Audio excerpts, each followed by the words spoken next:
Mr. Speaker, I now yield 3 minutes to the chair of the Appropriations Subcommittee on Military Construction, Veterans Affairs, and related agencies, the gentlelady from Florida, Representative Debbie Wasserman Schultz. The gentlewoman from Florida is recognized. Thank you, Mr. Speaker, and I thank the gentlewoman for yielding and for bringing this resolution to the floor. I rise today in support of this bipartisan resolution condemning the horrific domestic terrorist attack in Colleyville, Texas.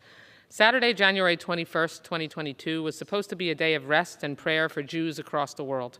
Instead, it was a day of hate, fear, and violence. 4 people walked into Congregation Beth Israel as worshipers, but they walked out as survivors. Their Jewish identity alone put them at risk of inherent danger. They were ordinary citizens distinguished only by their faith. In 2022, this may seem unfathomable. Tragically, it is not. It is clear that the terrorists responsible subscribe to anti-Semitic conspiracy theories and dangerous tropes. Due to the valiant efforts and skills of first responders and the bravery of the hostages, these worshipers made it out safely. While no one was physically hurt, the trauma leaves scars far deeper than any headline could convey. Those wounds and trauma are felt not only in Texas, but they reverberate all over this country, in Jewish communities and Jewish sanctuaries all over the United States and the world. Generations of Jews have faced and continue to face bigotry, hate, and violence every day. Jews are attacked on public streets, assaulted, and our synagogues are vandalized. Anti-Semitic literature has been distributed in neighborhoods in many parts of this country, including my community in South Florida. Anti-Semitism is rising at an alarming rate, and an astounding amount of it has become mainstream. 1 in 4 American Jews has been the target of anti-Semitism over the past year. 4 in 10 have changed their behavior out of fear of anti-Semitism. That includes people being afraid to wear a Star of David in public, and men afraid to wear a kippah who would wear one normally in their everyday life.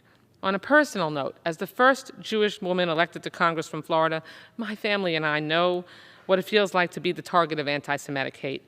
To combat this scourge in our communities, leaders throughout our country must clearly, firmly, and forcefully denounce the alarming rise in rampant hate, violence, and harassment targeting Jewish Americans.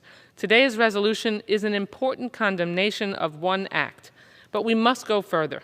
It is time for this body to vote on a resolution that unambiguously and singularly denounces anti-Semitism. It should not take a domestic terrorist attack for this body to do that. We need an unequivocal, bipartisan condemnation of anti-Semitism. Enough is enough. We must denounce the alarming rise in anti-Semitism in the United States and globally, and issue a call for real action to combat it. Hatred and bigotry against one community are often only a symptom of a deeper problem affecting all ethnic, racial, and religious minorities. This resolution condemns a terrible incident, but we must condemn the underlying root cause of anti-Semitism. I thank Congresswoman Van Dyne, my good friend, for bringing today's resolution to the floor. I also ask that we increase funding for nonprofits. Gentlelady's time has expired. Could I ask the gentleman? I yield the gentlelady another minute. Thank you very much. The gentlewoman from Florida is recognized. Thank you. I appreciate it. We must increase the nonprofit security grant program so it can continue its essential work of protecting Jewish and other faith institutions across the country. We must confirm Dr. Deborah Lipstadt as the State Department's special envoy to monitor and combat anti-Semitism, to advance our efforts to combat discrimination against Jewish people worldwide. We must denounce the alarming rise in anti-Semitism in the United States and globally, and issue a call for real, concrete action. Resolutions are nice. Sentiment is helpful.